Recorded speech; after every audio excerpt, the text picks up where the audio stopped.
திருநாட்டு மக்களுக்கு அன்பான வணக்கத்தை தெரிவிச்சுக்கிறேன். நாட்டு மக்கள் தொழில் புரியணும், அதுக்கு உண்டான சாத்தியக்கூறுகள், அதுக்கு உண்டான சிந்தனைகள், அதுக்கு உண்டான நல்ல தொடக்கமான விவரங்கள் அதை சொல்கிறதுக்கு தான் இந்த காணொலியை உங்களுக்கு சமர்ப்பணம் பண்ணுறேன்.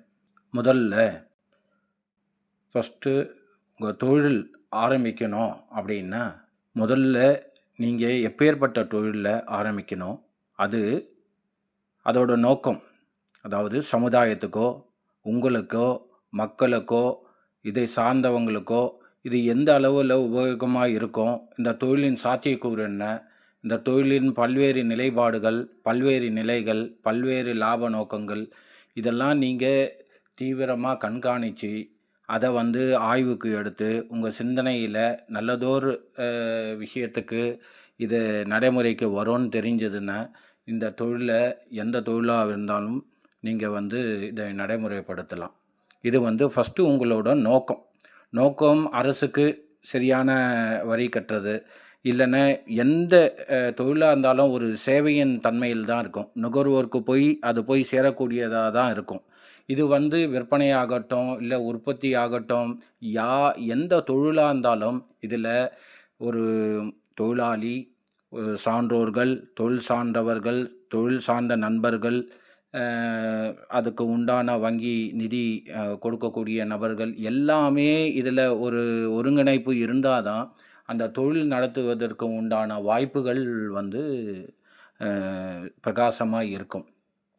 இந்த ஃபஸ்ட்டு தொழில் சார்ந்த நோக்கம் தெளிவான நிலையில் சாத்தியக்கூறு, அது சமுதாயத்துக்கு நல்ல நிலையில் இருந்தால் தொழில் சிறப்பாக அமையக்கூடிய வாய்ப்புகள் அமையும். இது ஒன்று. தொழில் புரியவங்க சின்ன தொழிலாக இருக்கட்டும், பெரிய தொழிலாக இருக்கட்டும், இல்லை தொழில் முனைவோராக இருக்கட்டும், இல்லை நிறைய தொழில் சார்ந்த அதிபராக இருக்கலாம், எவ்வளவோ நிலைப்பாடுகள், நிலைகள், தன்மைகள் நீங்கள் கடந்து வந்திருந்தாலும் இந்த வீடியோ அதாவது ஒரு சொல் ஒருத்தரோட வாழ்க்கையும் மாற்றம் என்ற நம்பிக்கையில் இந்த தொழில் புரிவோருக்கு இந்த வீடியோ வரப்பிரசாதமாக இருக்கும்ன்றத நம்பிக்கையில் இந்த விவரங்களை உங்களுக்கு நான் ஷேர் பண்ணணும்னு விருப்பப்படுறேன். ரெண்டாவது விஷயம் சொல், கமிட்மெண்ட்ஸ். நீங்கள் இந்த நேரத்தில் உங்களோட சப்ளையருக்கு பேமெண்ட்டு கொடுத்த உங்கள் தொழிலின் தன்மை சிறப்பாக அமையும். இந்த ரெண்டாவது யோசனை என்னென்ன, நம்ம ஒரு கமிட்மெண்ட் கொடுத்துட்டு ட்ராக் பண்ணோன்னா தொழிலின் தன்மை கொஞ்சம் தோய்வடையக்கூடிய வாய்ப்புகள் இருக்கும். இது மூணாவது கொஞ்சம் தைரியத்தோட வீரியத்தோட தொழிலை சுறுசுறுப்பாக செய்யக்கூடிய வாய்ப்புகள் அமையக்கூடிய தன்மை. எப்படின்னா, ஒரு பெரிய ஆர்டர் வருது, அந்த பெரிய ஆர்டர் வருது அப்படின்னா அதை துணிஞ்சு அந்த தைரியத்தோடு அந்த ஆர்டரை முடிச்சிடணும், அதுக்கு உண்டான தன்னம்பிக்கையும் தைரியத்தையும் தெளிவையும் எல்லாத்தையும் எதிர்கொண்டு சாதிக்கக்கூடிய திறன் நம்மக்கிட்ட இருக்குன்ற தன்னம்பிக்கையோடு அந்த தொழில் தன்மையில் ஆழ்ந்து அதை ஈடுபாடோட, முழு ஒத்துழைப்போட, முழு கவனத்தோடு நம்ம தொழிலில் அது ஈடுபாடு செய்யும்போது அதுக்கு உண்டான பலன் கண்டிப்பாக நடந்தே தீரும். அடுத்தது, தொழில் நம்ம ஈடுபடுறோன்னா அதுக்கு ஃபிக்ஸட் அசட்ஸ், அதாவது நம்ம கிட்ட பேக்ரவுண்ட் கெப்பாசிட்டி, அதாவது வெயிட்டுன்னு சொல்லுவாங்க. அந்த தொழிலின் என்ன கேஜில் இருக்கும், இந்த தொழிலுக்கு உங்களுக்கு என்ன லோன் கொடுக்குறவங்க கூட உங்களுக்கு என்ன சார் பேக்ரவுண்டு நெட்ஒர்த்துன்னு கேட்பாங்க. அதுக்கு உண்டான தொழிலுக்கு நீங்கள் சப்போர்ட்டிவாக கொலாட்ரல் செக்யூரிட்டி, அதாவது உங்களோட சொத்தின் தன்மை அதிகமாக இருக்கும் நிலையில் பார்த்துக்கிட்டிங்கன்னா உங்களுக்கு ஒரு ஓடி ஃபெசிலிட்டி, அதாவது உங்கள் ஃபினான்ஷியலாக திடீர்னு ஒரு ஆர்டர் இத்தனை கோடி ரூபாய் இல்லை லட்ச ரூபாய் ஒரு விஷயத்துக்கு தேவைப்படுதுன்னா இது மாதிரியான உங்களுக்கு அந்த சொத்துக்கள் உங்களுக்கு உதவியாக இருந்து தொழில் மேன்மைக்கு உறுதுணையாக இருக்கும். அடுத்தது சொல்ல போனால் குட்வில், இந்த நற்பெயர் தான். அதாவது உங்கள் தாத்தாவோ முன்னோர்களோ இல்லை உங்கள் தகப்பனாரோ அவங்க சேர்த்து வச்சிருக்கிற சொத்து, அதில் ஒரே ஒரு பகுதி தான் இந்த நற்பெயர். இப்போ முன்னோர்களோட தொழில் நீங்கள் பண்ணிகிட்டு இருக்கீங்கன்னா அவங்களோட வாடிக்கையாளர்கள்லாம் நீங்கள் வச்சுட்டு ஈஸியாக தொழிலை மேம்படுத்தக்கூடிய வாய்ப்புகள் அதிகமாக இருக்கும்.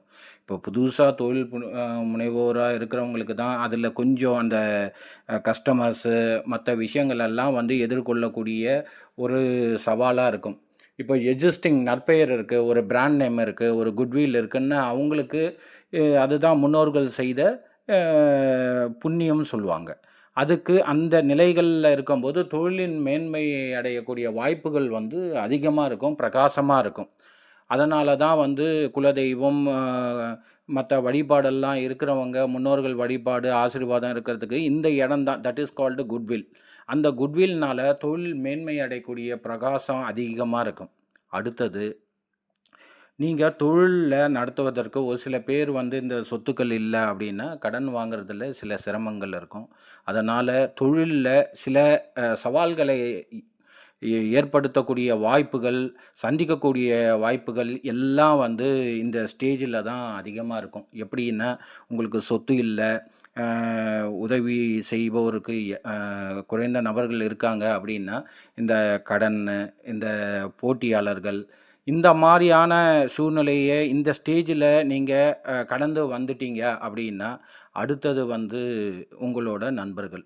இவங்க தொழில்ல வந்து உங்களுக்கு உறுதுணையா இருந்து சப்போர்ட்டிவாவோ, ஒரு தோள் கொடுத்து உங்களுக்கு ஊக்கத்தை ஏற்படுத்தக்கூடியதோ, இல்ல உங்க குடும்ப உறுப்பினர்கள், தாய் ஆகட்டும், தந்தை ஆகட்டும், இல்ல உங்க மனைவியர், கல்யாணம் ஆயிருந்தா தங்கை, அ தோழிகள், தோழன்கள் யாரா இருந்தாலும், உங்கள் உடன்பிறந்த சான்றோர்கள் எல்லோரும் ஒரு தொழிலுக்கு மேன்மை அடையக்கூடிய அ யோசனைகள உங்க கூட பகிர்ந்துக்கிட்டாங்கன்னா, அது ஒரு மிகப்பெரிய தொழிலுக்கு வளர்ச்சியா இருக்கும்.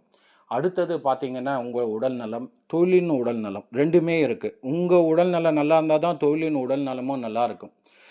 அதனால உங்க உடல் நலத்தையும், இந்த தொழில் செய்யக்கூடிய பணியாளர்கள சரியான முறையில் வழிநடத்துவது, அ எங்கேயும் கம்யூனிகேஷன் கேப் இல்லாம, சரியான முறையில தொழில நம்ம நடத்திக்கிட்டு வந்தோம்னா, தொழில் மேன்மை அடையக்கூடிய வாய்ப்புகள், இங்க வளர்ச்சி நோக்கி பயணிக்கக்கூடிய ஒரு ஸ்டேஜ் இது. அடுத்தது ஒரு ஸ்டேஜ் என்னன்னா, இது எல்லாம் கரெக்ட்டா சரியான முறையில அமையுது அப்படின்னா, நமக்கு வந்து ஒரு நல்லதொரு திருப்தியான ஒரு நிலைக்கு வந்து ஒரு நன்மதிப்பு பெறக்கூடிய வாய்ப்புகள் வந்து இந்த இடத்துல அடுத்த ஸ்டேஜில வந்து கிடைக்கும். தொழில் எல்லாமே கரெக்ட்டா கமிட்மெண்ட்ஸு நம்ம சொன்ன இத்தினி பாயிண்ட்டுகள் கரெக்ட்டா நம்ம மெயின்டெயின் பண்ணிட்டு வந்தோன்னா, அதுக்கு உண்டான சிறப்பான தன்மை நீங்க தொழில் பண்ணிக்கிட்டு இருக்கும்போதே, அந்த நல்ல நன்மதிப்ப பெறக்கூடிய வாய்ப்புகள் வந்து இந்த நிலையில அடையும். அடுத்தது பார்த்தீங்கன்னா, உங்களோட தொழில் நடத்துவதற்கான ஒர்க்கர்ஸ் எல்லாம் எப்படி இருப்பாங்க? உங்களுக்கு நிறுவனத்தின் ஏற்கனவே சொல்லியிருக்கேன் சொத்துன்னு சொல்லிட்டு. இந்த நிறுவனத்தின் சொத்தா இருக்கிறவங்க வந்து, இத தொழில் சரியான முறையில அமைப்பதற்கு அதிக முக்கியத்துவம் வாய்ந்தவங்க இவங்க. இவங்கள சரியான முறையில அதாவது அ இந்த இந்த ஸ்டேஜில வந்து நம்ம தொழில் பண்ணும்போது, அந்த சரியான முறையில, சரியான தர்ம நெறியில, சரியான நோக்கத்துல தொழில நடத்திட்டு இருந்தோம் அப்படின்னா, இத வச்சு தான் அடுத்த ஸ்டேஜ் என்னன்னா, அந்த லாபம்ன்ற ஒரு விஷயம் வந்து அமையும். இந்த லாபம்ன்ற விஷயம் அளவுக்கு அதிகமா அப்படின்னு ஒரே ஒரு குறிப்பிட்ட அளவுக்கு மேல போச்சுன்னா, நான் சொன்ன இந்த பின்னாடி இருந்த நிலைக்கு வந்து பின்னடைவு அடையக்கூடிய வாய்ப்புகள் வரும். அதனால லாபம் ஒரு தர்ம நெறியிலயோ, ஒரு சரியான நோக்கத்துல, சரியான விகிதத்துல அந்த லாபத்தின் தன்மை அதிகம் விருப்பமில்லாத நிலையில இருக்கும்போது, அடுத்த ஸ்டேஜ் வந்து உங்களுக்கு மனநிறைவான தொழில், மனநிறைவான வாழ்க்கை, மனநிறைவான அனைத்து சம்பத்துகளும் சரியான முறையில் அமைஞ்சு, தொழில் மேன்மைக்கு, தொழில் வளர்ச்சிக்கு, தொழில் எப்போதும் மனநிறைவோடு தொழில் நடத்துவதற்கு உண்டான வாய்ப்புகள் அத்தனை விஷயங்களும் இறைசக்தி, இறைநிலை அனைத்தும் உங்களுக்கு நியாயம், தர்மம், நேர்மையான முறையில எல்லா சான்றோர்களும், அரசு துறை, எல்லா மக்களும் வந்து சரியான நாடு நாடு, நாட்டு மக்கள். மனம், உயிர். மனம் இல்லாம உயிர் இல்ல, உயிர் இல்லாம மனம் இல்ல. அதனால நாடு இல்லாம நாட்டு மக்கள் இல்லை, நாட்டு மக்கள் இல்லாம நாடு இல்லை. அதனால இந்த காணொளி உங்கள் தொழில் மேன்மை அடைவதற்கு, எல்லா வளர்ச்சி பெறுவதற்கு இந்த காணொளி உறுதுணையாக இருக்கும் என்ற நம்பிக்கையில இந்த காணொளிய உங்களுக்கு சமர்ப்பணம் பண்ணியிருக்கேன். இந்த காணொளிய பெற்று பயனடையுங்க. நன்றி, வணக்கம்.